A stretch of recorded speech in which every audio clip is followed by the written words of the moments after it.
드디어 무대 정리가 조금 필요할 것 같은데요. 자, 드디어 행복 그리고 멋 콘서트의 첫 번째 주인공을 모실 계획입니다. 지금 무대 옆에 계신데요. 제가 이분을 처음 뵌 건 10년 전이었습니다. 아마 모르셨을 거예요. 제가 10년 전부터 지켜보고 있었다는 사실을. 그때 이분을 처음 뵀을 때요. 어떤 느낌이었는가 하면 뭔가 약간은 퉁퉁한 그리고 뭔가 평탄하고 밋밋한 삶을 살고 있는 우여곡절 없이 그냥 밋밋하게 그냥 평범한 30대 이미지가 참 강했었거든요. 그런데 몇 년이 흐르고 난 뒤에 어느 날 뵀더니 그 통통한 밋밋함, 퉁퉁함은 어디 가고 햇볕에 살짝 그을린 강인한 모습, 뭔가 엄청난 일이 이분에게 있었을 것만 같은 그런 모습을 느꼈었습니다. 그런데 어떤 일이 이분한테 있었을까 했더니 행복한 고통이란 책 오늘 다 알고 오셨죠? 행복한 고통이란 책을 제가 읽으면서 이분한테 이런 일이 있었구나 하고 시원하게 그리고 아주 뜨겁게 알게 됐던 것 같습니다. 오늘 주인공을 모실게요. 한국인 최초로 미대륙 횡단 자전거 레이스에 도전한 분이죠. 그리고 왕발이라는 아주 유쾌한 별명을 가지고 있는 분이기도 하고요. 울트라 마라톤 사이클리스트 김기중 씨를 뜨거운 박수로 맞이해 주십시오.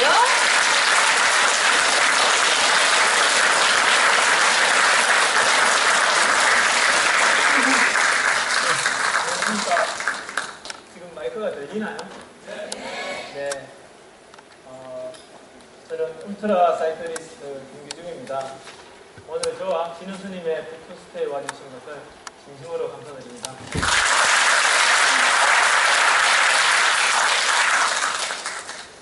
날씨가 많이 덥죠? 어제 뉴스를 보니까 52년 만에 가장 더운 5월이라고 하더라고요. 오늘 좀 생뚱맞긴 한데 날씨도 덥고 하니까 시원한 질문으로 오늘 이야기를 시작해볼까 합니다. 지금 제 아들이 왔는지 모르겠는데 제 아들이 왔군요. 제 아들이 길을 좀 막고 싶은데 우선 이런 질문을 할까 합니다. 여러분들 산타크로스 믿으세요? 그래요? 네, 저도 믿습니다. 오늘 제가 해드릴 얘기는요,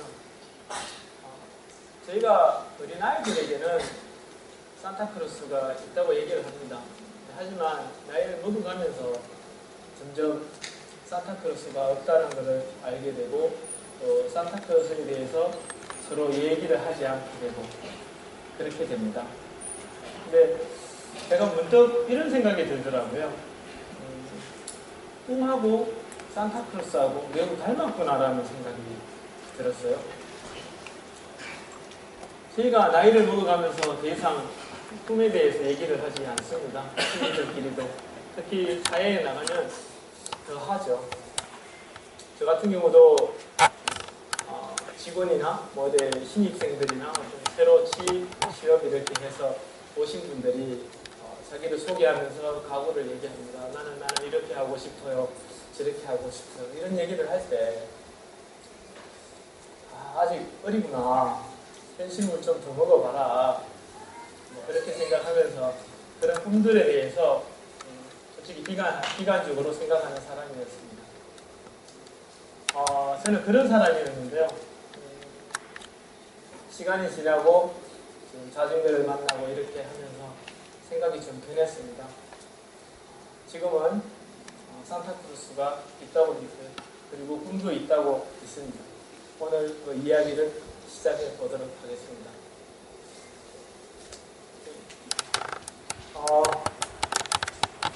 이 사람 잠깐 소개하겠습니다. 이 친구는요, 꿈을 믿지 않는 친구예요. 나이는 36이고요. 몸무게는 98kg나 돼요. 그래도 100kg 넘지 않으려고 나름 노력하고 있는 중이에요. 운동을 해야 되는데 정신관절염에 걸려서 빨리 피곤해지고 관절이 아파서 30분을 걷지를 못해요. 그리고 22살 때 병이 걸려서 15년 동안이나 투병을 하는데 치료약이 없어서 평생 약으로 통증을 조절하면서 살아야 된다는 선고를 받은 친구예요. 아파서 사람 만나는 것도 피하고 주변에 친구도 없었어요. 지금 이때는 아버지 회사에 들어가서 7년째 일을 하고 있을 때였어요. 처음에 입사할 때만 해도 아프긴 좀 해도 꿈은 있었어요. 아까 그 신입 직원들처럼 고객들한테 사랑받는 회사, 그리고 직원들이 정말 다니고 싶은 회사, 그리고 사회에 기여하는 회사, 그런 회사를 꿈꾸고 아버지 회사에 들어갔어요. 하지만 현실의 벽은 높았어요. 사업을 하면서 이렇게 저렇게 실패도 경험하면서 역시 현실은 호락호락하지 않구나라는 걸 알게 되고, 큰 벽에 부딪혔을 때는 앞으로 내가 어떻게 해? 아프지 않은 사람도 잘 못하는데 그렇게 하면서 포기하던 친구였어요. 그 다음 장 부탁드리겠습니다. 조금 전에 본 친구는 바로 7년 전 저의 모습입니다. 15년간 앓았던 병, 100kg 가까운 몸무게, 호락호락하지 않는 여러 삶의 문제들, 꿈꾸기에는 너무 높은 현실의 벽 같아서 저한테 선택은 두 가지 같았어요. 적응을 하느냐, 아니면 극복을 하느냐. 적응을 하기에는 적응은 병이 있다는 것을, 뚱뚱한 것을 받아들이고 더 이상 현실은 그래 꿈 없이 그냥 그렇게 살아가야지, 이제 어른인데 그렇게 생각하면서 적응하는 거고, 극복하는 것은 어떻게든 살을 빼보고 어떻게든 병을 극복하고 현실의 벽에 부딪혀서 가야 되는데, 저는 둘 다 선택하지 못했어요. 적응하려고 하니까 그래서는 안 될 것 같고, 극복하려고 하니까 제가 가진 조건이 극복을 할 수가 없었어요. 그래서 저는 화가 이 당시에 정말 많이 났었어요. 제가 저희 부모님이든 저희 직원이든 어느 누구든 만나면 저를 보면 화를 난 사람으로 알 수 있을 정도로 화가 많이 나 있었어요. 이때 제가 결혼한 지 4년 정도 됐을 때였어요. 그리고 아들이, 제 아내가 아들을 임신하고 있었을 때였는데요. 그것이 저에게는 더 큰 프레셔를 줬어요.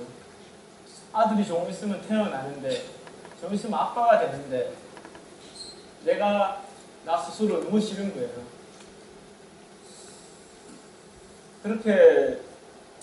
그런 내가 싫은 상태에서, 그리고 여러 가지 삶의 질문들, 나는 앞으로 어떻게 살아야 되나?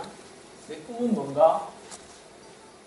그런 것들에 대한 답이 하나도 없었어요. 그런 상태에서 아들이 태어났을 때 내가 어떤 아빠가 되어야 될지 도저히 너무 스트레스가 되었고, 그런 것들이 더 크게 화를 돋구게 힘든 것 같습니다. 그런데 그때 제가 자전거를 만나게 돼요. 그 다음 부탁드리겠습니다. 슬라이드 그 다음 좀 부탁드리겠습니다. 지인을 오랜만에 만났는데 살이 빠졌어요. 살이 빠졌길래 왜 빠졌냐 이러고 그러니까 최근에 자전거를 탔다고 하는 거예요.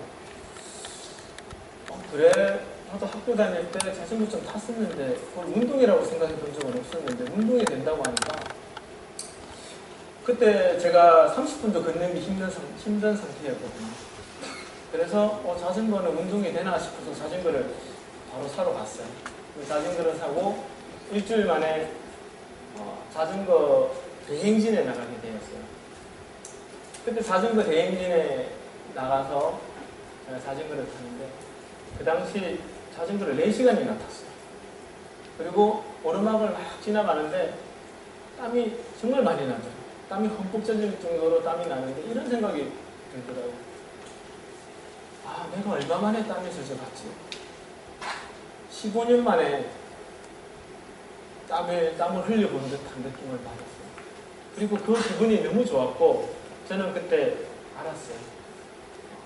제가 제 인생의 운동을 만났다고 생각을 했고, 내가 할 수 있는 유일한 운동인 이 운동을 꾸준하게 해야 되겠다고 생각을 했어요. 그래서 일주일에 한 두세 번씩 매일 자전거를 타기 시작했습니다. 그때 운동을 하면서 자전거를 매일 두세 번씩 타니까 살이 좀 빠졌어요. 살이 좀 빠지기 시작하고 스트레스도 운동을 하니까 좀 현실적인 문제는 해결이 되지 않았지만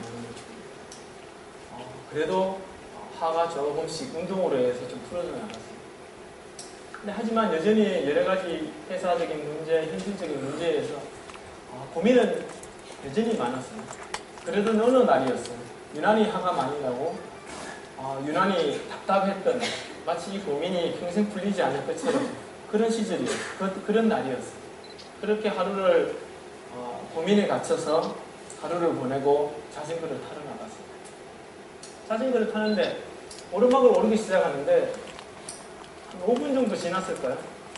그 5분까지는 계속 아침의 생각들이 계속 이어져서 답답하더라고요. 그러다가 5분이 지나고 다리가 아프기 시작하고 땀이 나기 시작하고 숨이 헐떡거리기 시작하니까 어느새 그 고민들을 하지 않고 있었어요. 그렇게 저는 오르막을 올라서 숨을 헐떡거리며 바닥에 누워서 밤하늘을 봤어요. 그때 이런 생각이 들더라고요. 고작 5분이면 잊혀질 그런 고민을 가지고 왜 내가 그렇게 매몰되어 그렇게 지나고 있었지라는 생각이 들었고요. 또 한 개는 이렇게 30분만 했는데도 내 가슴 속에 이렇게 성취감이 느껴지고 행복해지는데 왜 삶에서는 그렇게 열심히 하고 살아갈 수 없지라는 생각을 하게 되었어요. 그때 저는 다른 삶을 살아야 된다는 생각을 하게 되었고요. 어떻게 살아야 될지, 어떤 꿈을 가져야 될지 그런 것들은 몰랐지만은 어쨌든 다른 삶을 살아야 되겠다고 생각을 했습니다. 다음 장입니다.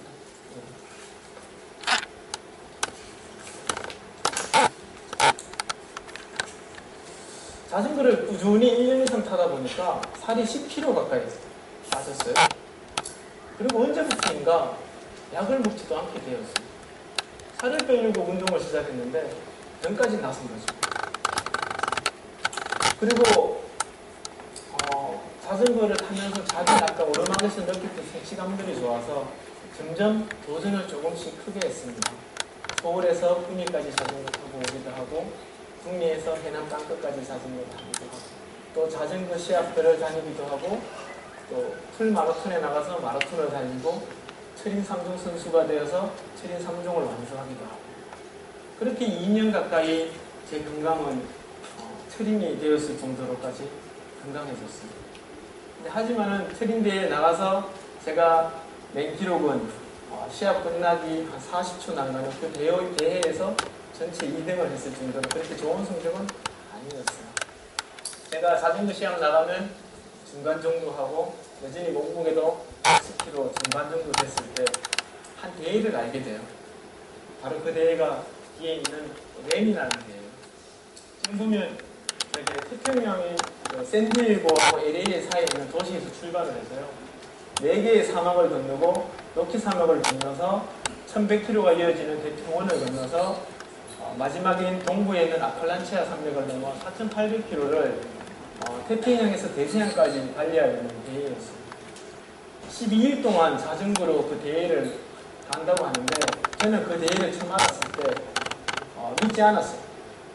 말이 안 되니까. 왜냐면 저희가 보통 그 당시에 자전거를 하루에 200km를 타면 며칠간 앓고 무릎이 아프다고 막 그렇게 할 때였거든요. 그래서 그 대회에 대해서는 솔직히 저는 그 대회를 제가 간다고 전혀 생각도 하지 않았었는데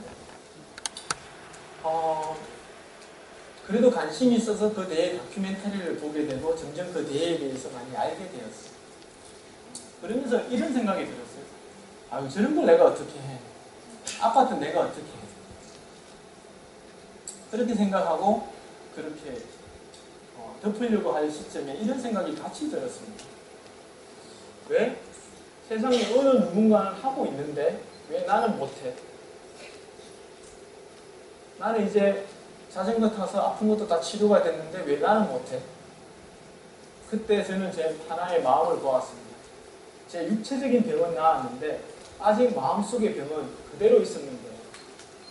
뭔가 부딪히면 나는 안 돼. 나는 할 수 없어. 그렇게 생각하는 마음의 병이 여전히 남아있었던 거예요. 그래서 저는 램을 한번 꿈꾸면 어떨까라는 생각을 그때 처음으로 하게 되었습니다. 만약 불가능하게 보이는 저 램을 한국에서 아무도 하지 않았던 저 램을 제가 해낸다면 현실에서도 다시 부딪힐 수 있는 용기를 얻을 수 있을 것 같았어요. 그래서 저는 램을 한번 꿈꿔보기로 했습니다. 그 다음 장 부탁드리겠습니다.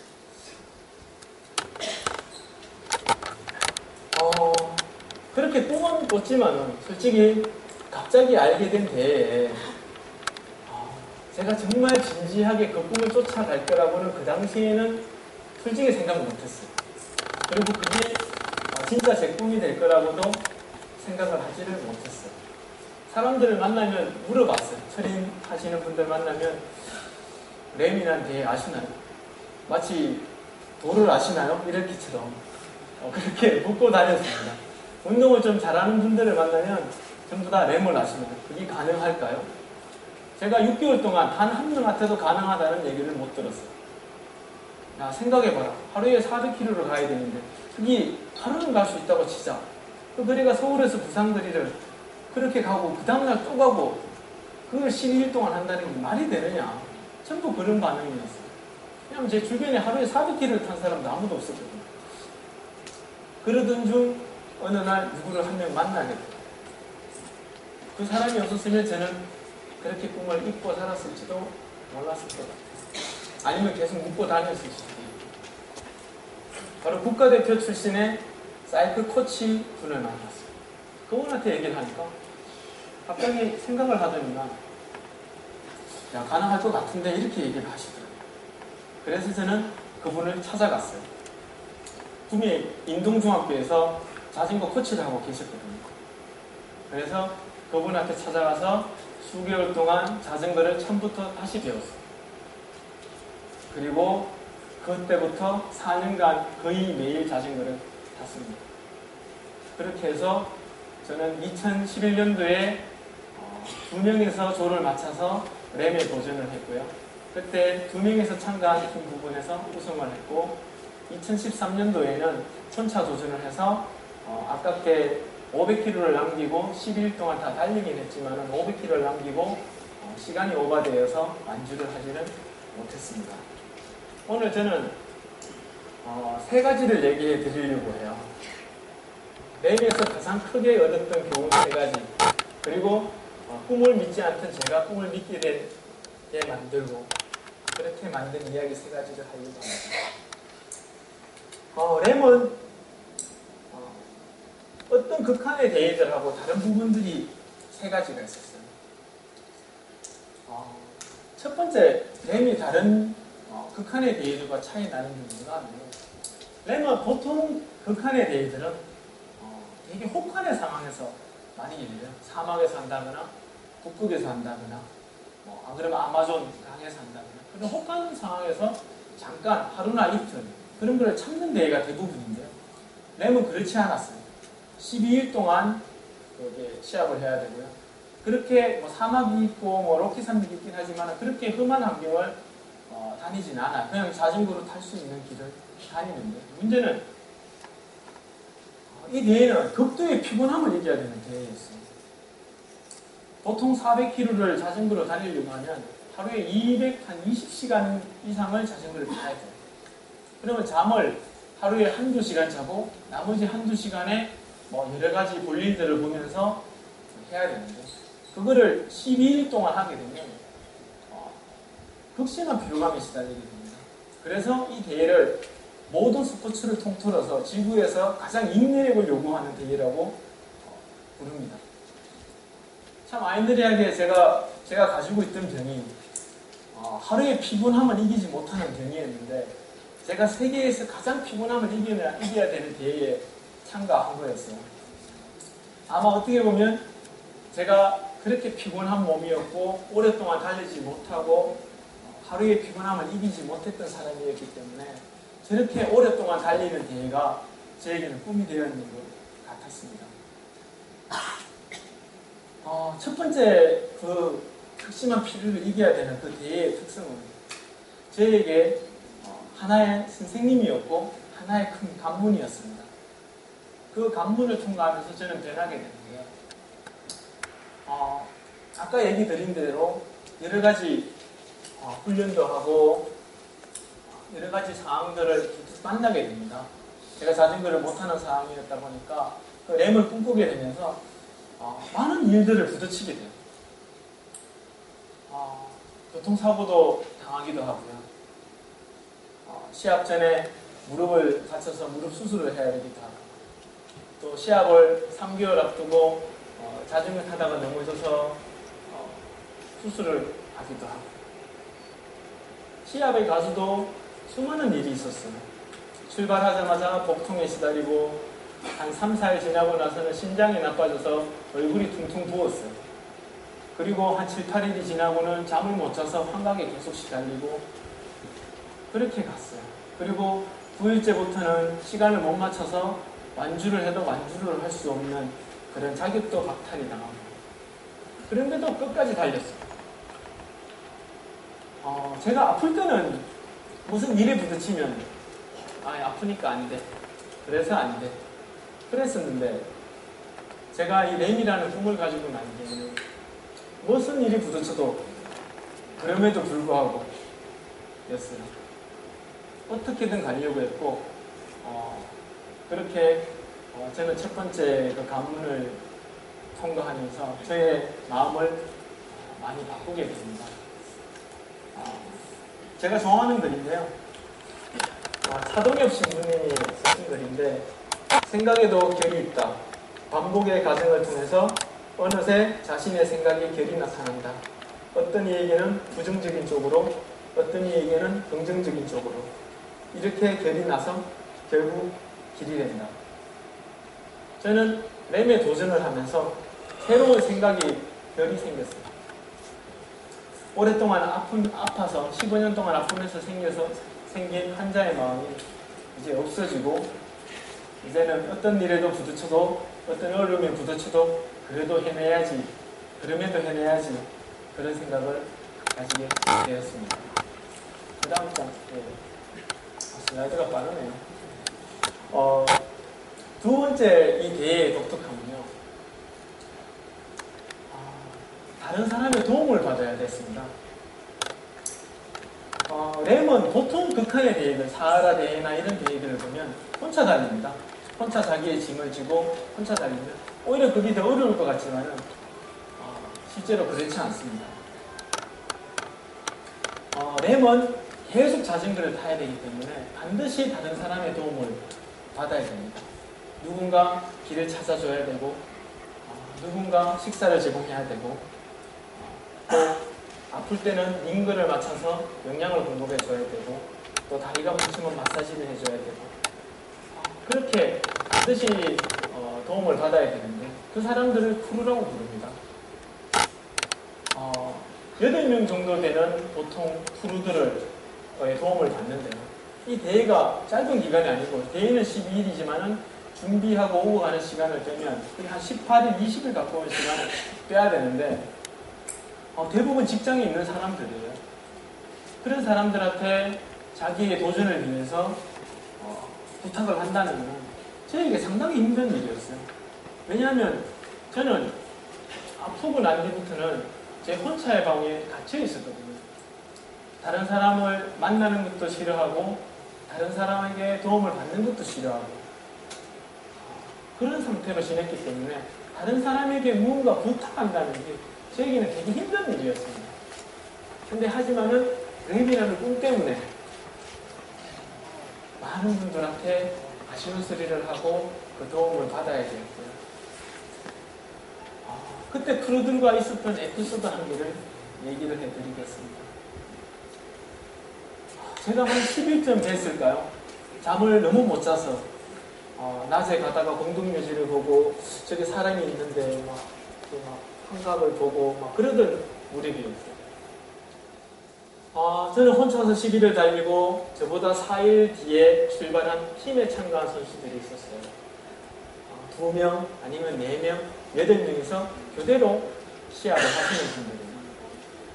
4일 뒤에 출발했지만 이제 10일이 돼 있으니까 저하고 이제 한 명씩 만나게 됩니다. 저는 그때 시합에 대부분 사람들이 시간 오버가 되면 다 시합을 그만뒀기 때문에 제가 제일 후미에 있었어요. 그런데 그 사람들이 지나가면서 저에게 응원을 계속 보내주더라고요. 그래서 저는 오랜만에 만나는 사람에 반가워서 손도 흔들어주고 웃어주고 고맙다고 하고 그렇게 힘을 냈어요. 그런데 어느 순간 그것이 불편했었어요. 왜 그런가 하면 제 바로 옆에 있는 저를 도와주시는 크루들에게는 그러지 못했거든요. 실제로 인생에 한 번밖에 보이지 못할 그런 사람들한테는 친절하고 제가 정말 저를 위해서 헌신하고 계시는 그분들에게는 제가 친절하지 못했거든요. 막 응원하고 있는데 가면 뭘 달라, 뭐 해달라, 힘들다, 뭐 어떻게 해달라, 이러지 말아달라. 부탁하기만 바쁘고 따뜻한 말 한마디 못하는 제 모습이 불편하게 느껴졌습니다. 그리고 그 순간 한국에서 우리 가족에게, 우리 직원들에게 그렇게 했던 제 모습이 보였습니다. 그리고 그때부터 눈물이 나기 시작했어요. 저는 솔직히 램에 갈 때 되게 궁금했어요. 저희 모든 것을 바닥을 치고 그 바닥 밑에 뭐가 있을까? 도대체 난 뭘 만나게 될까? 궁금했는데 바로 만나게 된 사람은 다른 사람이었어요. 바로 나한테 옆에 있는 가족, 직원들, 그분들이 보였어요. 그동안 화가 나서 내 스스로 방 안에 갇혀 있어서 보지 못했던 그 사람들이 이제야 보인 거예요. 그리고는 그때 정말 살고 싶어졌어요. 이제까지는 그렇게 극한 상황 속에서 여기까지 왔는데 이제야 살고 싶은 삶이 생긴 거예요. 한국에 들어가면 가족들과 따뜻한 시간을 보내면서 살아야지, 직원들한테 이렇게 하면서 살아야지. 나는 내 꿈이 뭔지 몰랐는데 그렇게 내 옆에 있는 사람들한테 따뜻한 말 한마디 하고 내 역할을 하면서 살아가는 것이 내 꿈이라는 걸 알게 되었고요. 그 삶을 정말 살아가고 싶었습니다. 거기 저의 두 번째 관문이고 두 번째 선생님이 램이 가져다준 프로에서 제가 얻은 교훈이었습니다. 여기에서 제가 좋아하는 말이 너는 나로 인해 존재하고 나는 너로 인해 존재한다 이거든요. 근데 자전거를 보시면 많은 이름들이 적혀져 있어요. 제가 자전거 탈 때 저 램은 55개 구간이 있어요. 4.8km지만은 한 100km마다 심판들한테 전화를 해서 나 여기 있다 이렇게 저를 도와주시는 분들이 전화를 해서 위치를 알리는데요. 그 구간마다 사람들의 이름을 적으면서 그 사람들을 생각하는 마음으로 달리고 있었거든요. 그때 아까 제 가족도 생각났다고 했지만 제일 마지막에 갔을 때 시합이 끝날 무렵 마지막 날 자전거를 쭉 훑어보게 되더라고요. 그 이름들을 쭉 보는데 내 인생에 내 자전거에 붙어있는 이 사람이 없다면 도대체 나는 무엇인가? 저기 나의 전부구나 라는 생각이 들었어요. 그게 이제 저게 저 말이 가지고 있다고 생각합니다. 세 번째 얘기로 넘어가겠습니다.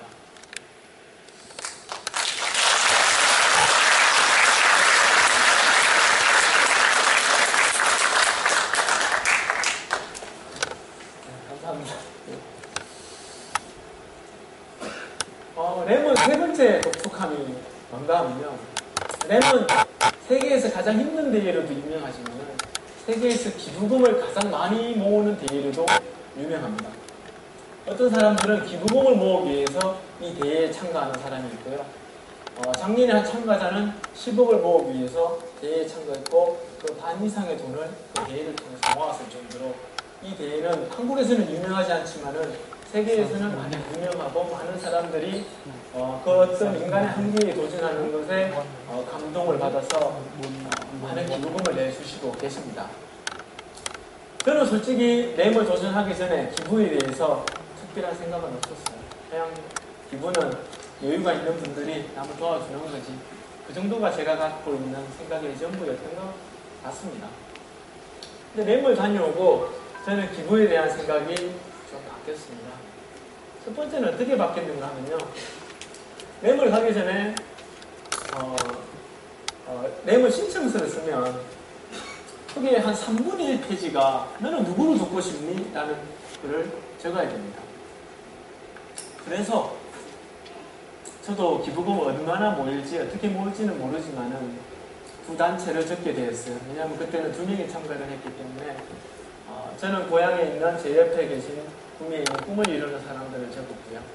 또 같이 가는 파트너는 강릉에 있는 보육원인 자비원을 적었습니다. 그렇게 두 단체와 인연이 되었는데요. 제가 이 두 단체를 3년째 방문을 했어요. 방문을 하면 항상 하는 얘기가 있어요. 내가 힘들 때 여러분들을 생각하면서 정말 큰 힘을 얻었다. 정말 고맙다. 이런 얘기를 해요. 저는 나눔이 일방적으로 주는 행위인 줄 알았는데 그 친구들을 도와주면서 알게 되었어요. 나눔은 일방적으로 주는 행위가 아니고 서로가 도와주는 거고 서로에게 힘이 되어준다는 것을 그때 알게 되었습니다. 그래서 그런 힘들을 다른 사람을 생각하는 마음을 믿기 때문에 제가 자전거에 이름을 붙이면서 달리기도 했었고 제가 램을 달릴 때 솔직히 솔로로 참가했을 때 잠을 제일 걱정했어요. 도대체 하루에 한두 시간 자고 어떻게 그렇게 갈 수 있을까 걱정을 했는데 되더라고요. 뭐 때문에 되는가 하면 다른 사람을 생각하는 마음이 있었기 때문에 되더라고요. 보통 사람들이 이기심이 이타심보다 훨씬 강하다고 생각을 해요. 근데 저는 아님을 그때 알게 되었어요. 왜냐하면 제가 실제로 목숨이 위험한 상태에서도 계속 자전거를 탔고요. 정말 잠이 너무 와서 제 몸이 스스로 잠을 재우고 환각을 일으키고 막 졸음을 오게 하고 그런 상황에서 달렸어요. 사람들이 보통 인간의 욕구 중에서 제일 강한 게 잠자는 욕구라고 합니다. 그리고 말할 것 없이 생존의 욕구는 정말 강할 거고요. 그런데도 그 두 욕구도 다른 사람을 생각하는 마음을 못 이기더라고요. 그렇게 며칠간을 안 자고도 길바닥에서 누워서 10분을 자고 눈을 뜨면 일어나서 또 달립니다. 왜냐하면 혼자 달리는 게 아니기 때문에 그렇게 할 수 있더라고요. 그래서 저는 나눔을 통해서 생각보다 우리는 이기적이지 않고 이타적인 사람이라는 것을 알게 되었고요. 그 다음에 또 하나의 깨달음을 얻은 것을 얘기해 드리겠습니다. 그 다음 장.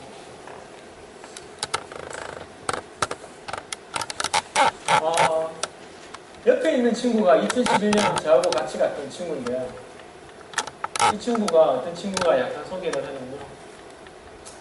이 친구는 박영석 대장이라고 우리나라에서 식사자를 등반하신 분이 계십니다. 그분과 4년을 동고동락을 하면서 세계 최초로 에베레스트의 남서벽을 개척했던 친구고요.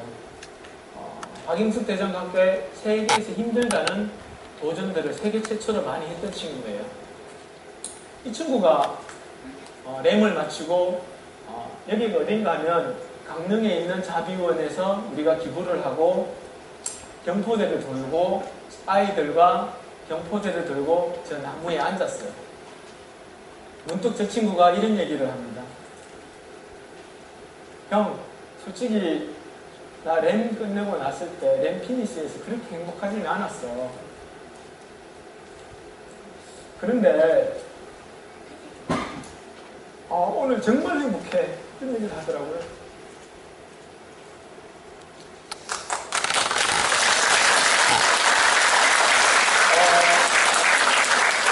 정말 목숨을 던지고 자기가 평생 꿈꿨던 에베레스트를 오르고 그런 극한의 도전 속에서도 행복을 찾지 못했던 친구가 아이들과 자전거를 타고 저 나무에 앉아서 저렇게 행복한 표정으로 저에게 얘기를 합니다.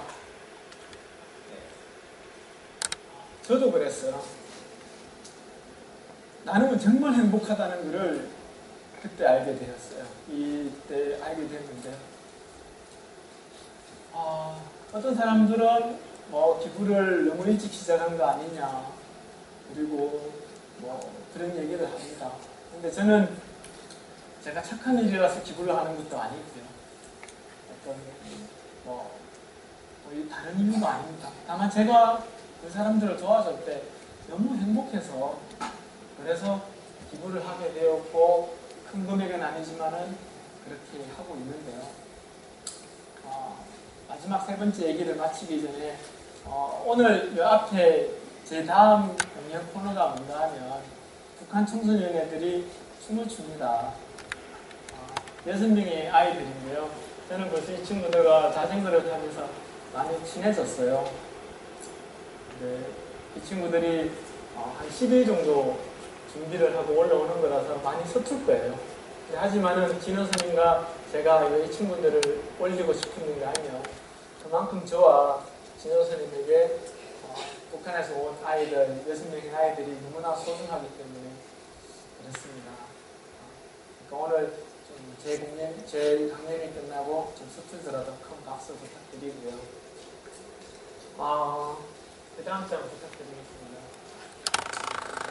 아까 세 가지 관문에 대해서 얘기 드렸는데요. 세 가지 관문을 통과하고 저는 변해 있었습니다. 아까 7년 전에 그렇게 꿈을 믿지 않던 친구가 램을 경험하고 변했습니다. 실제로 현실은 하나도 변한 게 없었어요. 그런데 모든 것이 변해져 있었어요. 왜냐하면 제가 변했기 때문에.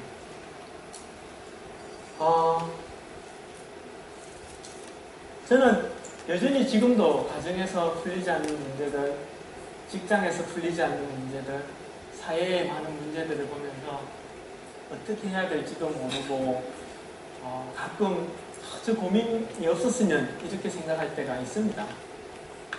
근데 하지만은 이제는 알아요. 뭘 아는가 하면 그전에는 내가 처한 문제들을 저는 벽이라고 생각해요. 근데 이제는 제가 처한 문제들이 제가 존재하는 이유라는 것을 알게 되었어요. 그런 문제가 없으면 저런 문제가 없으면 생각하지만은 실제로 그런 문제 저런 문제를 제가 풀지 않으면 제가 존재할 이유가 없는 거더라고요. 그리고 또 한 개 달라진 거는 그전에는 그 높은 벽을 보고 더 이상은 저걸 내가 어떻게 이래 생각했는데 이제는 그렇지 않아요. 제가 램을 500km 난간했고 완주를 하지 못했어요. 그런데 결과는 완주를 못했지만은 전혀 기울지 않았어요. 저에게는 더 이상 결과가 중요치 않다는 것을 알게 되었거든요. 결과보다 더 중요한 것은 내가 정말 하고 싶은 것을 정말 진지하게 했으면 그것이 결과가 나든 안 나든 전혀 문제가 되지 않더라고요. 그렇다 하면 제가 제 앞에 있는 벽도 마찬가지더라고요. 그 벽이 너무 막막하고 하더라도 제가 그 벽을 정말 넘고 싶고 그걸 정말 진지하게 넘어간다면 그 벽이 넘고 아니면 그 벽을 부수고 이런 것들은 전혀 중요치 않다는 것을 알고 있기 때문에 저는 이제 더 이상 어떤 문제가 생기면 그게 함몰되어서 이것만 없었으면 이렇게 생각하지 않고 저에게 주어진 문제에 감사하고 거기에 대해서 최선을 다하게 되었습니다. 그리고 또 한 가지 얘기 드리면 저는 이 램을 통과하면서 저 자신이 몰랐던 저 자신을 많이 알게 되었습니다. 보통 자기 자신을 모르기 때문에 나 돈이 좀 더 많아야 돼. 나 좀 더 유명해져야 돼. 그래 생각할 수 있지만 자기 자신이 정말 원하는 것을 알게 되면 더 이상 그런 것들을 중요치 않게 되더라고요. 제가 언제 행복한지를 제가 알게 되니까 제가 해야 될 일이 분명하더라고요. 그리고 선택도 분명하게 되고 그리고 너무나 행복하게 삶을 살아가게 되더라고요. 그 다음 장을 넘어가겠습니다. 이제 마지막 장인 것 같은데요. 오늘 제가 강연을 시작할 때 처음에 저는 산타크로스를 믿지 않는 사람에서 산타크로스를 믿는 사람이 되었다고 얘기를 했습니다. 왜냐하면 산타크로스가 될 수 있다고 생각하는 순간 산타크로스는 어디에나 있기 때문입니다. 산타크로스가 만약 빨간 옷을 입고 썰매가 타는 할아버지가 아니라면 행복을 위해서 선물을 나눠주는 사람이라면 산타크로스가 바로 우리더라고요. 제가 알기로 오늘 오신 분들 중에 대부분이 진호 스님의 꿈을 이루는 사람들의 정기적으로 후원해주는 분들로 알고 있습니다. 바로 그런 여러분들이 우리 사회의 산타크로스더라고요. 그래서 저는 이제 산타크로스를 믿게 되었고요. 마지막으로 뒤에 있는 글은 제가 상당히 좋아하는 글인데요. 마더 테레사 수녀님이 하신 얘기입니다. 어떤 위대한 일을 하려고 해보면 불가능한 것을 알게 될 것이다. 우리는 단지 위대한 사랑으로 작은 일을 할 수 있을 뿐이다. 우리는 위대한 사람이나 위대한 사랑 또는 위대한 꿈이 있다고 생각하고 작은 일들에 소홀합니다. 그리고 우리 앞에 있는 고통들에 외면하기도 합니다. 하지만 실제로 어떤 위대한 일보다 정말 위대한 것들은 우리가 위대한 사랑을 가지고 바로 옆에 있는 가족, 그리고 바로 옆에 있는 이웃, 그리고 한 번도 본 적이 없는 사람들하고 부딪혔을 때 따뜻한 말 한마디를 하는 그런 것들이 바로 위대한 사랑이라고 생각을 합니다. 저는 오늘 강의는 이걸로 끝인데요. 제가 마지막으로 두 분만 소개시켜 드리겠습니다. 오늘 여기 저희 아버지하고 어머니가 오셨어요. 제가 책에는 저희 부모님 얘기를 조금은 적었지만은 많이 쓰지 않았어요. 근데 하지만 여기는 궁이기 때문에 제가 서울에서 강의하면 저희 부모님 얘기를 안 했겠지만 궁이기 때문에 저희 부모님 얘기를 약간 하려고 합니다. 저희 아버지는 실제로 저보다 더한 자전거 매니아세요. 지금도 74세 나이신데 정정하시고요. 매번 새벽이면 하얀 추리닝에 생활 자전거로 새벽 운동을 하시는데요. 종이 하나 함부로 아끼는 것도 아까워하시고 비누 한 번 쓰는 것도 환경을 오염한다고 잘 하지 않으시는 분이십니다. 저희 아버님은 1990년도에 3.1 장학문화재단을 만드셨어요. 그리고 23년 동안 매년 기부를 해주셨고요. 이제까지 한 25억이 넘는 돈을 국민사회에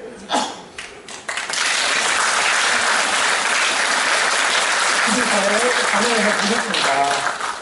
단 한 번도 정치적인 목적 없이 순수하게 국민을 위해 헌신하신 아버지의 삶에 큰 박수 부탁드리겠습니다.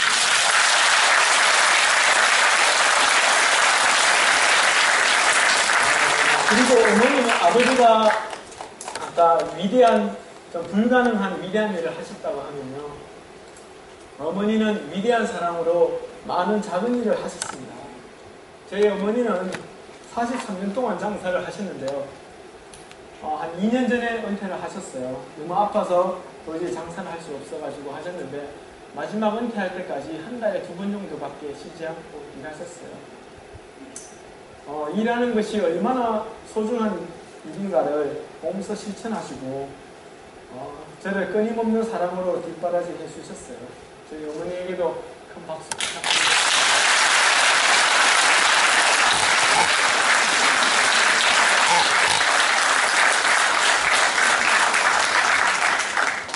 부족한 제 강연을 들어주셔서 감사하고요.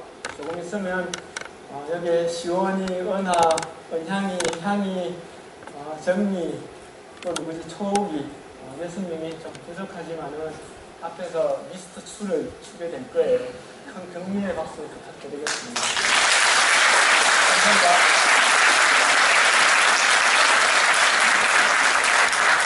네, 다시 한 번 더 울트라 마라톤 사이클리스트 김기중 씨에게 뜨거운 박수 부탁드리겠습니다. 왜 안 우시나 했어요. 왜 안 울리시나 했습니다. 저도 참 눈물이 많은데 옆에서 힘들었어요. 사회자가 끝까지 이성적으로 진행을 해야 되는데 뚝뚝 흐르는 눈물을 참느라고 참 힘들었습니다. 아마도 가슴 속에 어머니가 있는 사람, 향이 있는 사람이 아마 그 도전을 하고 또 열정적으로 그 모습을 변화시키는 게 아닌가 하는 생각을 해봤습니다. 삶의 변화와 또 용기가 필요하신 분은 우리 김기중 씨의 행복한 고통이란 책을 꼭 권해드립니다. 날씬한 몸매를 원하세요? 건강한 삶을 원하세요? 행복한 고통